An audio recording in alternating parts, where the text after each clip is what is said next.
to cope with these situations. This one was kind of a little bit of a bummer lesson to teach because I basically just had to look up pictures of sad kids, and I just got lots and lots of images, and that's what I put in these pictures. It's just sad children, and it made me kind of depressed. So we're going to go through that. Also, I have both of my dogs with me, and if they growl or bark or snap and they make a loud noise, don't be alarmed. Okay, so I was going to start off by reading you a story. I don't have the book with me, so I can't read it, but it's called I Miss You, and it's a first look at death. And it is it's actually a really good story because it explains death to children in a very straightforward way. It doesn't like sugarcoat it or anything, but it does it in a childlike manner so that they can understand it a little bit. There's actually lots of really good books that are written for real life situations that kids may struggle with, like they have books on death, books on injuries, books on maybe if your child like gets severely injured and ends up with a handicap.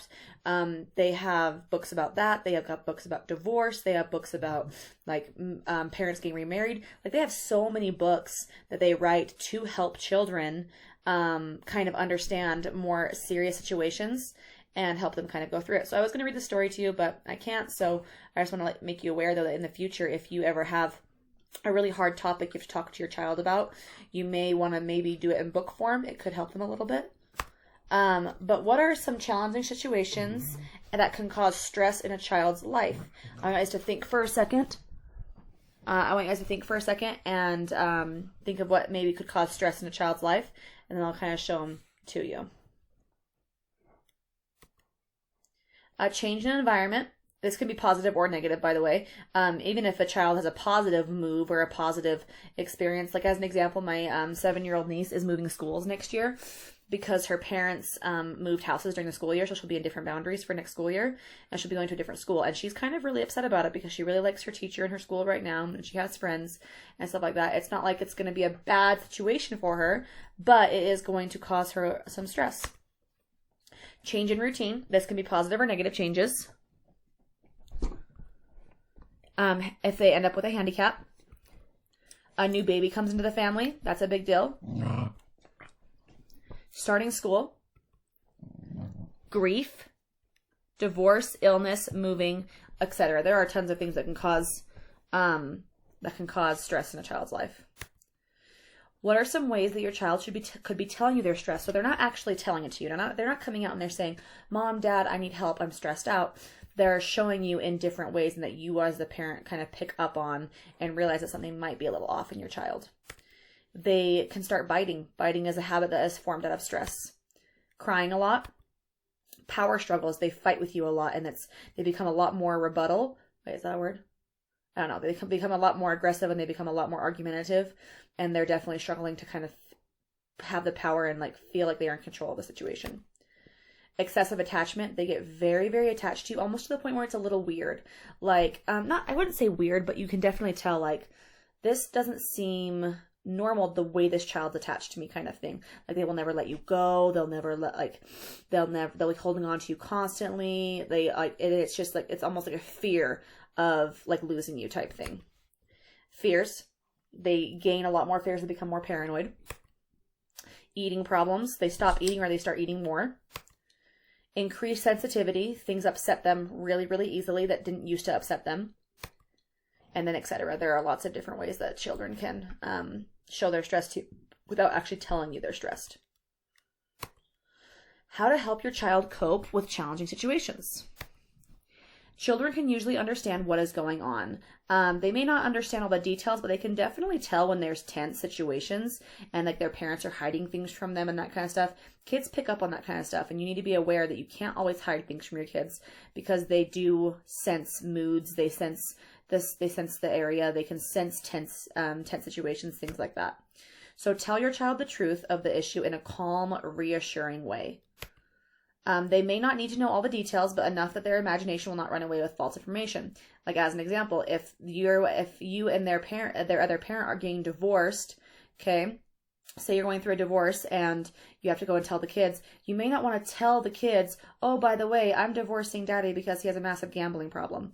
You don't need to give them all the details that maybe could skew their view and to kind of make it a little bit harder for them to accept. You can keep personal things personal, but give them the details that are important. Children need to talk about their feelings.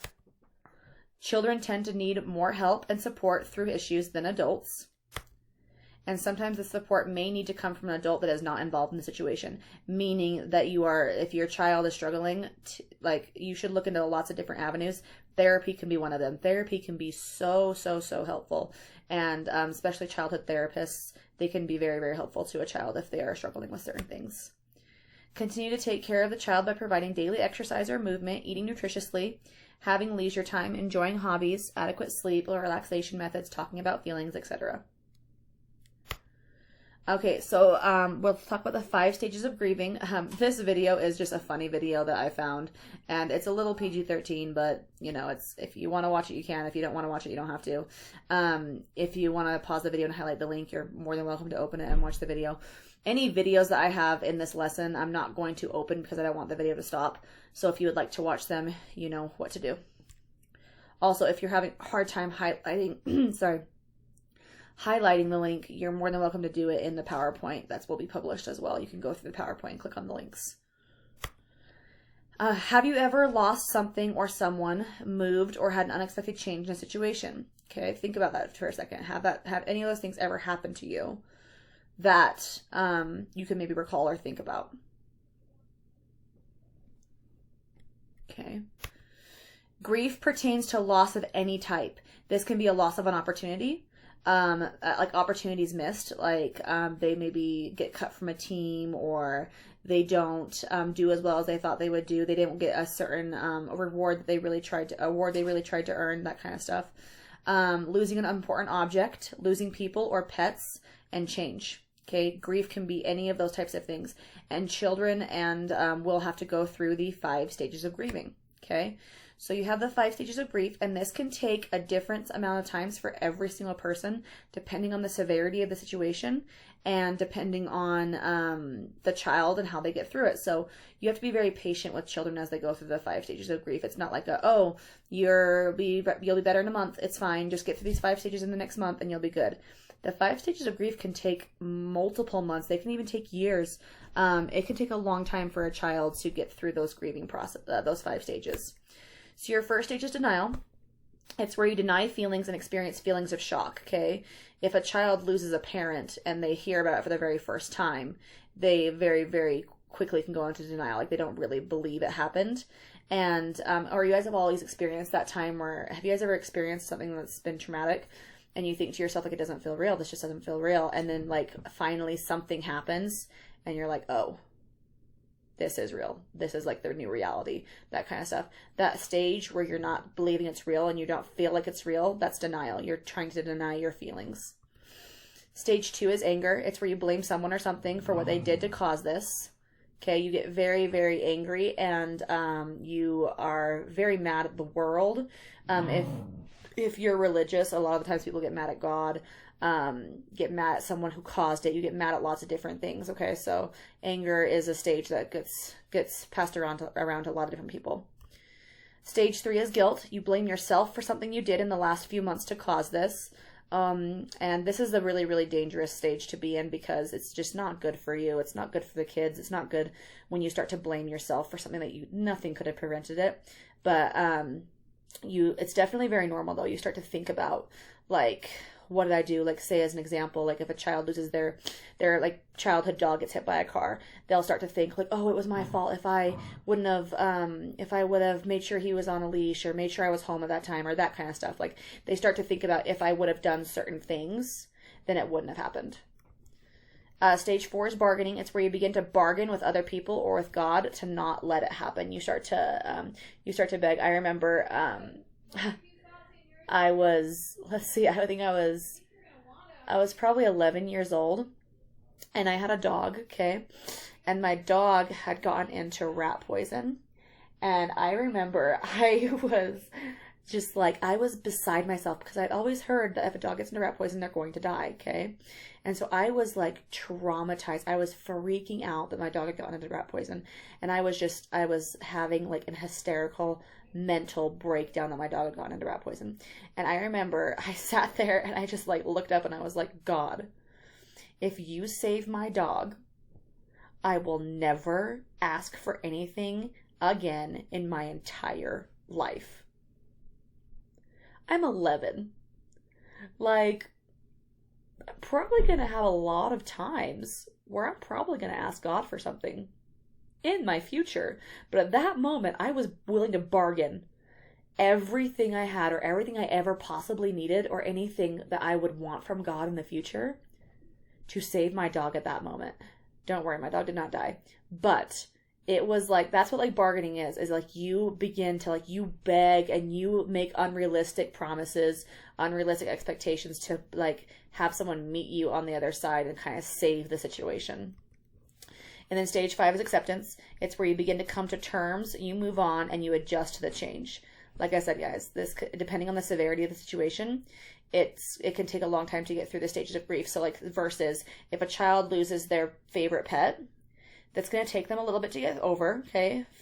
A month, 2 months, it depends on the love they have with that pet, okay? But if a child loses a loved one, like a parent or a sibling or something like that, it can take them a lot longer to get through that because the severity of the loss is a lot bigger. And so it just depends on the situation, the child, and what they're actually having to deal with on how long that stage of those 5 stages can take to get through. Remember that a child who is old enough to love is old enough to grieve. So every single child, every single age, okay? If they are old enough to love something, they're old enough to grieve the loss of something.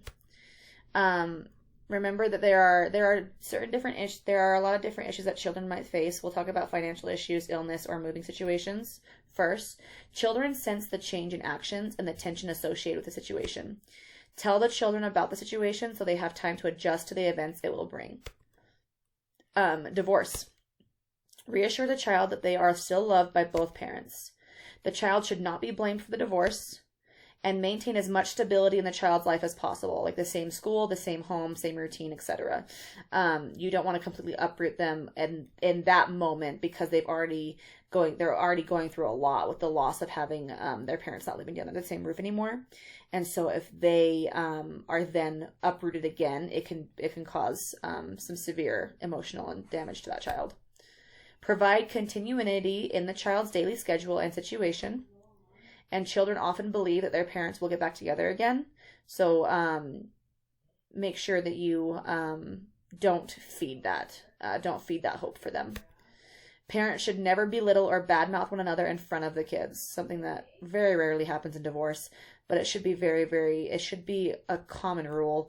If you and your spouse are going through a divorce, keep it, you and your spousal problems, behind closed doors. Don't ever open up those problems in front of your children. It creates a whole mess that the kids can't emotionally handle, and it just makes the situation so much worse and so much messier.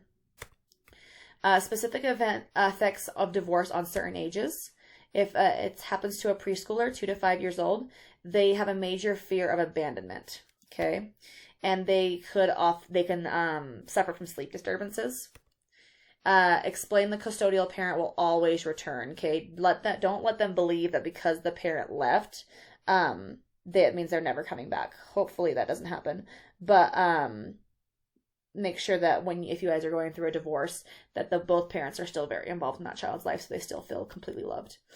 If it happens between ages 5 and 9, they have a fear of being displaced, and they can experience school and social grief. And then what to do, always discuss the fears with them. Have a very open communication style with your child. Death. Children dealing with death feel grief and need to express it.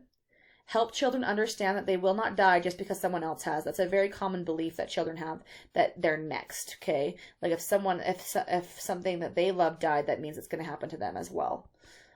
Reassure children by being specific about when you will return and whenever you leave. Especially if it's like a parent who has died, they get really, really nervous, and they get really anxious if the other parent has to leave to go to work or go to the store. So be very clear with them about when you're going to be gone and when you're going to return, so that they have that safety and that assurance. And then don't stay out longer. If you do, call them and let them know where you are, so that they know that you are coming home. Under the age of 3, children usually think that death as of a person has gone on a short vacation and that they will be back. Death does not seem permanent to them. That's just part of their age. Teach a child about death before the child is confronted with the death of a loved one. That will be helpful, just so they're not as shocked. They're a little bit more aware and ready to kind of take on that challenge. Specific effects of death on certain ages. If a child is 2 to 5, they may think it's reversible and that the parent person comes back. It's like a video game mentality that those ages have. They think little kids can't die. They think they're invincible. Make sure that you teach them in a not so morbid way that can happen. They do get egocentric. Because children are egocentric, they do think that they caused it. Make sure that they are very aware that is not what happened. They don't understand forever, so it's a rough age. And they have a fear of abandonment. Childhood fears and ways to cope with them. Children tend to be most fearful between the ages of 2 and 7 years because they have a very active imagination and they cannot yet discriminate between real and unreal dangers. Help the child overcome fears by being understanding and comforting. Don't tell your child they're a wuss or they're a pansy or they're weak, that kind of stuff. Don't belittle them because they're scared of something. Try and comfort them and help them get through their fear. As an example, there was a little girl that I used to babysit when I was a teenager, and I was putting her to sleep one night, and I was tucking her into bed and that kind of stuff. And she was telling me, she's like, wait, you can't leave yet. And I was like, well, what do you mean? And she goes, I need my monster spray. And I was like, what are you talking about, your monster spray? She goes, it's in the closet, and it's labeled monster spray. You spray it all over my room and spray it under my bed and spray it in my closet, and the monsters won't come into my room and they won't get me. And I was like, oh, okay. And so I went and got it and I sprayed it all over, and she went right to sleep. Her parents had come up with a creative situation, a creative, I guess, fix to the problem. I guess she was very scared of monsters. And so the monster spray to her calmed her down and calmed her fears and made her feel safe, even though it was just water in a squirt bottle. Using make-believe play to discuss and act out the fearful situations is a technique for dealing with and overcoming fears. Drawing pictures of the fear can also allow a child to deal with and talk about the fear. Okay, child abuse. This is anything that is intentionally aimed to hurt or harm a child. Most child abuse is done by people the child knows and trusts. Possible reasons child abuse may occur is abuse may occur because the adult was abused as a child, and so they are just repeating what was done to them. That's actually a very common chain of abuse, is usually the parent who is abusing was also abused as a child. The adult does not know of any other methods for discipline or having a knowledge of appropriate child expectations. This is why child development classes and childcare classes are so important. I think everyone needs to take them, because when you need to be prepared for that, when you become a parent, that you need to be prepared to how to handle stressful situations and what to expect from a child appropriately. The adult is stressed and has reached their coping threshold, so they take this out on the child. Remember what we talked about. You need to know when your threshold has been reached, and you need to have a plan of how to remove yourself from the situation to make sure that everyone is safe. Children with physical and mental disabilities are at a risk for abuse because they are more difficult to take care of, and people who do because they're more difficult to take care of, people get stressed out a lot easier. And if they aren't doing it proper, they're not handling it properly, and they're not educating themselves, they can become more abusive. Teen parents and immature parents, single parents, and parents involved in alcohol and drugs, and parents living in poverty are more likely to be abusers. Once again, all of those things cause stress. And remember what we talked about, everyone is a potential abuser. It equals parents, stress, and something else, and it equals abuse. Remember the abusive equation that we talked about earlier, etc. There are different types of abuse. You have your emotional and verbal abuse, and this is rejecting children, belittling them, humiliating them, blaming them, or constantly scolding them, particularly for problems beyond their control, etc. Physical abuse is intentionally causing injury to a child, such as hitting, shaking, burning, biting, etc. Sexual abuse includes any inappropriate sexual behavior with a child in touching and non-touching forms, which includes touching, taking photographs, or inappropriate discussions, etc. And neglectful abuse. This can be both physical and emotional, intentionally failing to provide for a child's basic needs, which include food, water, shelter, clothing, love, attention, and medical, etc. Also, if you put yourself in your child in a situation that makes them unsafe, that's neglectful abuse as well. Reporting procedures for abuse. Utah is a mandated reporting state. It is required by law to report any known or suspected maltreatment. If you know, you have to report it. If you know and you do not report it, and then it comes out later, and like the authorities found out that you knew and you did nothing about it, you can be charged with things. All reports are kept anonymous. They don't ask your name. They don't ask any of your information, but they do ask what you know, and you give them all the information you know, and then you've done your part and you go away. They do not ever reveal your name to the abuser. You're safe completely, and you don't ever have to worry about being like brought in later, if that makes sense. To report, contact Child Protective Services or the local law enforcement. And if you're too afraid to report, you can always go to a trusted adult, teacher, counselor, anyone who you trust as an adult, and kind of put that responsibility on them, because once they know about it, then they'll report it as well.